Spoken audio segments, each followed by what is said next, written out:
Alors, bonjour à tous. Je suis présentement en compagnie de Patricia Lebel et François Tétrault. Bonjour à vous deux. Vous pouvez saluer, question qu'on Bonjour! vous voit. Bonjour. Super. Donc, dans le fond, je suis avec vous aujourd'hui pour célébrer très humblement les 20 ans de la SODAM. Donc, il était censé Ça fait avoir pas une de fête. champagne. Exact. Donc, il était censé avoir une fête la semaine dernière pour souligner le tout. On s'est dit, pourquoi ne pas quand même prendre le temps de souligner l'anniversaire? Peut-être m'expliquer, allons-y avec Patricia d'abord, directrice générale de l'organisme, ce qu'est la SODAM. Qu'est-ce que vous répondez quand on vous explique qu'est-ce que cet organisme?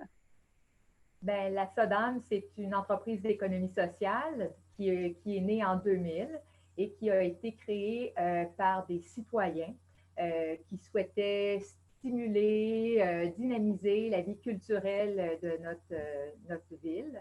En fait, l'implication citoyenne est encore au cœur de nos activités. La SODAM, dans le fond, c'est 4 niches d'activités précises.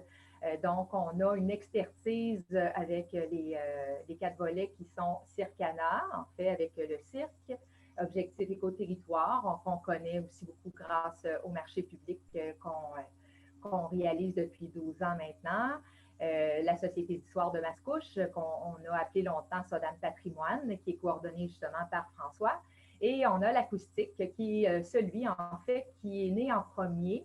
Et c'est lui qui, avec à l'époque le Mascoucho, c'était le nom du concours musicalité au tout début, a pu, dans le fond, donner la première vitrine à la relève d'ici, les premières planches et les premiers métissage entre les artistes professionnels et la relève. Donc, c'est encore ça notre mission avec tous les volets. C'est vraiment d'être des médiateurs, de créer des ponts, de faciliter différents accès entre le citoyen et le milieu dans son ensemble, que ce soit les grandes entités au niveau des ministères, au niveau, parfois c'est au niveau de la municipalité. Donc, nous, on est là pour essayer de... On est des tisserands au fond. On essaye de tisser des liens entre tout ce monde-là, puis créer un beau tissu social qui nous ressemble et qui nous rassemble. Si je peux me permettre, pour que les gens fassent le lien entre la SODAM et des événements, vous êtes entre autres derrière les marchés publics moulinois, le festival Grande Tribu, Musicalité, la troupe de cirque Circana, donc tous des initiatives là, locales qu'on voit régulièrement dans les événements là, ici et là, finalement. Oui, beaucoup de choses aussi qu'on ne voit pas. OK. Donc, c'est sûr que notamment avec François puis la Société d'histoire, il y a beaucoup de travaux de recherche qui sont faits, qui ne sont pas nécessairement toujours publiés, mais beaucoup de travaux dans ce sens-là. Il y a beaucoup de panneaux d'interprétation qu'on voit apparaître dans notre décor aussi au niveau de la localité. Ce n'est pas nécessairement des choses qu'on entend parler ou je parle la balado découverte. En fait, on a maintenant 2 circuits. Un qu'on retarde à ouvrir étant donné qu'il y a de la manipulation d'objets qui est introduite dans ce circuit-là qui va arriver en 2021. Mais plusieurs choses qui existent, mais qui, c'est pas des événements comme tels, mais qui nous demandent quand même beaucoup d'investissement, de temps, d'énergie, beaucoup d'implications bénévoles aussi, toujours à travers tout ça. Le livre qui a été lancé cette année, qui est une belle réalisation sur le domaine seigneurial de Mascouche, qui est le premier objet du genre qui traite de l'histoire du domaine seigneurial. Donc, ça fait quelques années qu'on évalue autour de 150 projets, activités et événements qu'on réalise ici avec notre équipe et les bénévoles. François prend part à plusieurs de ces événements. Est-ce que c'est toi, François, qui est arrivé en premier ou c'est Patricia qui est arrivée à la SODAM en premier? De vous deux? Patricia. C'est Patricia, OK. Peut-être parce que François, je t'ai vu dans d'autres vies ailleurs. C'est pour ça que ton visage... Patricia est arrivée, je crois, en 2009. Est-ce que je me trompe? Non, c'est ça. Et moi, je suis arrivé dans le décor de la SODAM, peut-être en 2010, mais comme bénévole. Donc, je me suis impliqué à peu près peut-être 2, 3 ans comme bénévole. Mais c'est vraiment en 2012 que j'ai commencé à travailler là, au sein de l'équipe de la SODAM, qui était tout petite à l'époque. Je pense qu'on était 3 employés. Puis moi, j'étais un emploi d'été, finalement. Puis ben, on a eu la chance tu as fait ton stage. Tu as commencé par c'est faire ça, ton exactement. stage ici. J'ai fait mon stage à la SODAM pendant mon bac en action culturelle. Puis ben, les opportunités se sont présentées, puis la SODAM m'a ouvert ses portes, puis ça a commencé à bien aller, à grossir. Puis au fil du temps, ben, on a accueilli là, pas mal d'employés qui sont passés par chez nous. François, de ton côté, qu'est-ce que tu retiens? Ou est-ce qu'il y a plus concrètement des événements marquants, là, des étapes franchies spécifiques? Ah, tellement. Moi, je me souviens, je crois que je venais juste d'arriver à la SODAM en 2012. Puis, il y a les élections municipales qui s'en viennent. Puis là, il y a un sujet chaud là, qui s'appelle le domaine seigneurial de Mascouche, qui est une patate chaude, qu'on ne sait pas trop qu'est-ce qui se passe avec ça. Puis Patricia, je pense que tu es en vacances dans ce temps-là ou tu n'es pas là. Puis là, il y a Denise Cloutier, qui est la grande dame de la SODAM, celle qui a parti la SODAM, en fait, en 2000. Puis moi, je suis super impressionné par cette dame-là. Claude Martel, qui est un monument dans la région, qui est une espèce de mémoire, un géographe historien. Puis moi, je suis le nouveau, tu sais, j'arrive. Puis là, on organise une consultation citoyenne pour que la population puisse se prononcer sur l'avenir du manoir. Puis là, ben moi, je me sens vraiment petit dans mes shorts, tu comprends-tu? Parce que là,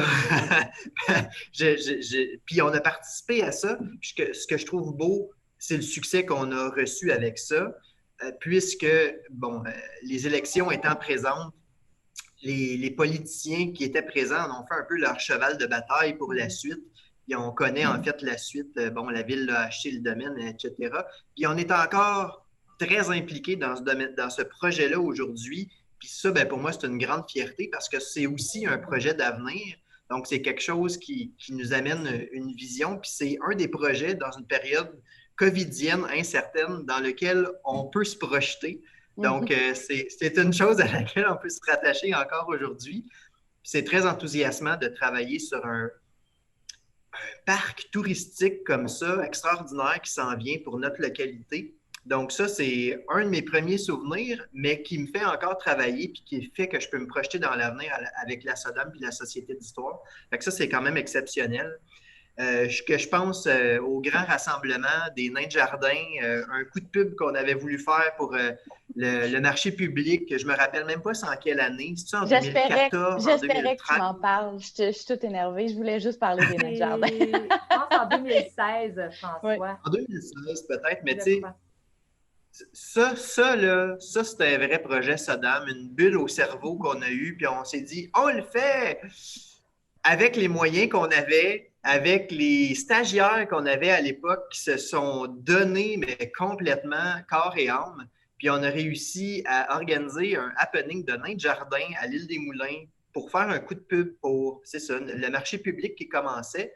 Puis toutes les petites opportunités qu'on a eues, la visibilité qu'on a eue grâce à cet événement-là, tu sais, on a parlé à Benoît Dutrisac qui s'est intéressé à nous. Lui, il pensait qu'on était des weirdos qui aimaient ce costume en nain de jardin. Fait qu'on l'a amené à s'intéresser au marché plutôt. On a fait une pleine page du Journal de Montréal, tu sais, le genre de visibilité qu'on n'a pas accès habituellement. Fait que, tu sais, les nains de jardin, ça reste un peu comme... On était tempés nains de jardin à la SODAM. On a encore plein de chapeaux de nains de jardin, etc. C'est un peu comme un emblème. Plus près de moi, je pense évidemment au premier banquet de la Saint-Jean-Baptiste qu'on a fait en 2015 cette fois-ci, où on a costumé notre député Mathieu Lemay, puis on a reconstitué en fait le premier banquet de la Saint-Jean-Baptiste au Jardin-Moire. C'était de toute beauté. Il y avait une vingtaine de comédiens costumés. Il y avait énormément de bénévolat là-dedans. C'était super beau à voir. Plus tard, en 2017, la fête des pionniers, où on a voulu célébrer les 300 ans de la concession des premières terres à Mascouche. Donc, on a organisé une genre de fête de la Nouvelle-France au parc du Grand Coteau. Encore une fois, plein de bénévolats, plein de gens qui se sont donnés pour mettre en scène notre histoire puis la rendre plus ludique, finalement. Chose que j'aime beaucoup réaliser comme projet à la SODAM. tout ce qui est mise en scène de l'histoire, il y en a trop des projets, là, je ne pourrais pas tous les nommer, mais ça, c'est toujours des grandes fiertés. Récemment, on a souligné le 175e anniversaire de naissance du peintre Georges Delfosse. Gilles Fontaine, ton ancien collègue de la revue, qui s'est donné, encore une fois, bénévolement pour parler de ce personnage-là puis l'incarner. Donc ça, c'est tous des super souvenirs. Évidemment, moi, quand je suis arrivé à la SODAM comme bénévole, c'était avec le concours musicalité. Donc, c'est sûr que j'ai plein d'époques marquantes qui sont marquées par la musique puis par ce concours-là. Par Côté Jardin, qu'on a fait au Jardin Mort, des belles plateformes musicales avec un petit thé dans le Jardin Mort, c'était génial. Les Mélodies de l'étang, des spectacles qu'on faisait en plein air au Parc du Grand Coteau. Je pourrais t'en énumérer comme une tonne, parce que comme Patricia l'a soulevé tantôt, on a à peu près 150 activités et événements par année, mais c'est sûr qu'il y en a qui sont plus marquants. Mais moi, ce qui m'a marqué le plus, je te dirais, c'est pas tant des événements, c'est les rencontres avec les gens. Tous gens confondus, dans le sens où une de nos forces aussi, c'est notre réseau à la SODAM. Donc, c'est tous les contacts qu'on peut se faire, c'est de travailler avec les gens de la localité, c'est les stagiaires, les employés d'été qui sont passés par chez nous, qui nous ont marqués. On a vu leur développement. Il y en a qui sont restés dans la région, avec qui on travaille encore aujourd'hui, mais qui travaillent pour d'autres organisations. C'est la panoplie de bénévoles qui donnent du temps à n'en plus finir sur certains projets et à qui je lève mon chapeau parce qu'ils travaillent comme des professionnels payés 40 heures semaine pour certains et ce sont des bénévoles. Donc, ça vaut vraiment la peine de les célébrer, ces gens-là. Les gens, moi, je fais des entrevues semi-dirigées avec des aînés de Mascouche pour essayer de documenter, sauvegarder leur mémoire en quelque sorte, qui nous permettent de rentrer dans leur quotidien, qui nous permettent de rentrer dans leur intimité puis leur histoire. Moi, je trouve que c'est des témoignages exceptionnels, des contacts exceptionnels qu'on réussit à établir, c'est ça, avec des citoyens, avec les gens. Fait que les gens, les contacts qu'on a avec eux, je pense que c'est l'élément le plus marquant que j'ai à souligner avec la SODAM. En ce moment, on travaille très, très fort pour réussir à aller chercher d'autres sources de financement parce que, tu sais, je le dis, on est une entreprise d'économie sociale, puis sans nos revenus autonomes, on ne pourrait pas maintenir les emplois qui sont en poste de tout le monde. Puis là, ben, cette semaine, la dernière claque d'en face pour reprendre ce que François dit, ben, c'est notre école de cirque qu'on a dû fermer. Tu sais, donc, dans les revenus autonomes, mis à part la vente de quelques livres du domaine seigneurial et ben, je cherche là. En fait, il n'y a pas tant de choses que ça. On a par contre des ententes avec là, des partenaires. Ça, il y a encore des projets là, qui sont en cours.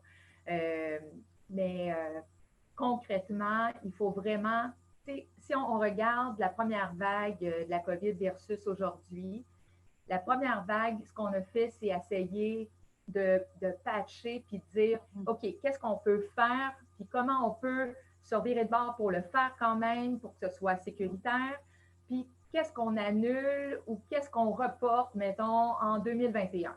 Donc, il y a des choses qu'on a juste dit, on fait ça l'année prochaine. Donc, ça a juste été comme repoussé. Là, avec la deuxième vague, on se rend compte qu'on ne peut plus faire ça. On ne peut plus dire on fait ça en 2021 ou en 2022 parce qu'il n'y en a pas d'échéancier en ce moment. Il faut qu'on soit, il faut vraiment, et puis hier, on a eu une journée, je disais, tu sais, j'ai l'impression qu'aujourd'hui, on est dans le chaos, mais le chaos amène la créativité. Il faut qu'on sorte de notre boîte en ce moment, puis qu'on regarde autrement l'objet qui est la SODAM, puis dire comment on réussit, parce que des services, on en rend encore aux citoyens, mais comment on peut à la fois servir les citoyens et avoir des revenus pour le faire. Fait que ben, c'est sûr qu'on est en ce moment, tout le monde est en train de faire de demande de financement. Là.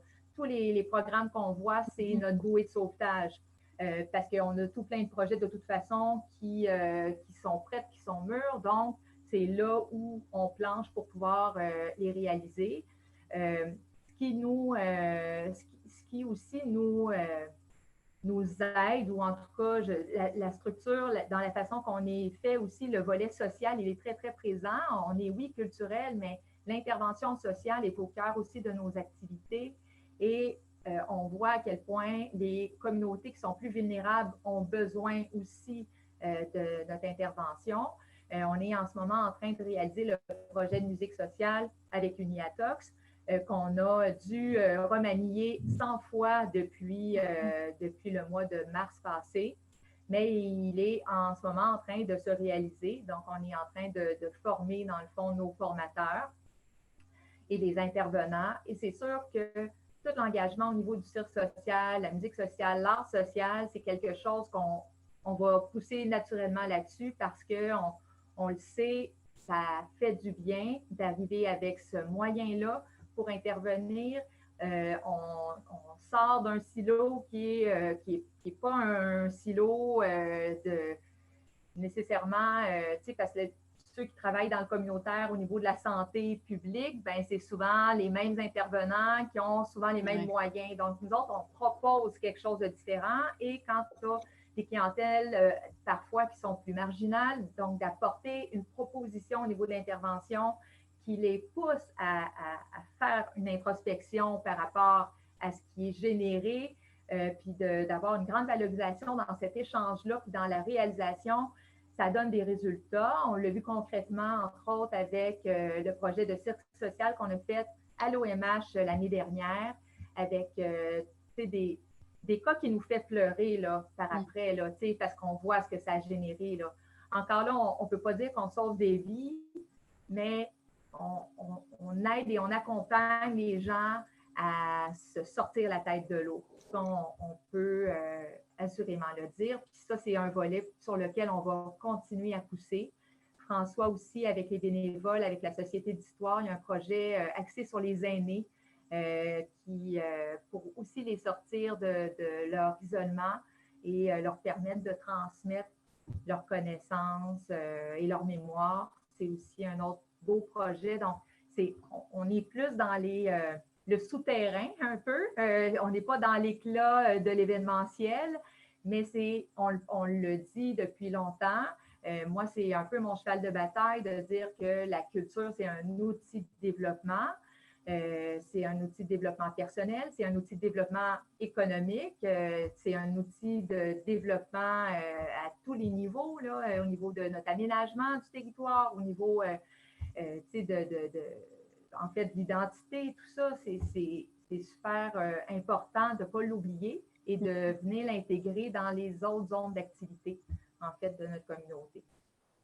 Excellent. Bien, on vous suivra pour les prochaines années ou peu importe où ira la SODAM, avec grand plaisir. S'il y a un autre petit happening de notre jardin, je suis partante, là. Oui, c'est ça. mais c'est ça. Ce qui est certain, c'est qu'on est persévérant puis qu'on va tout faire pour poursuivre nos activités. On va continuer à être créatifs. On sait qu'on a notre raison d'être encore peut-être plus aujourd'hui que dans des moments où tout va bien. Fait qu'on va continuer à travailler fort. Puis on est là pour en fait, créer quelque chose de peut-être, j'ose pas, c'est prétentieux, de meilleur, mais en tout cas, quelque chose qui nous rassemble encore. Je reviens là-dessus. Là.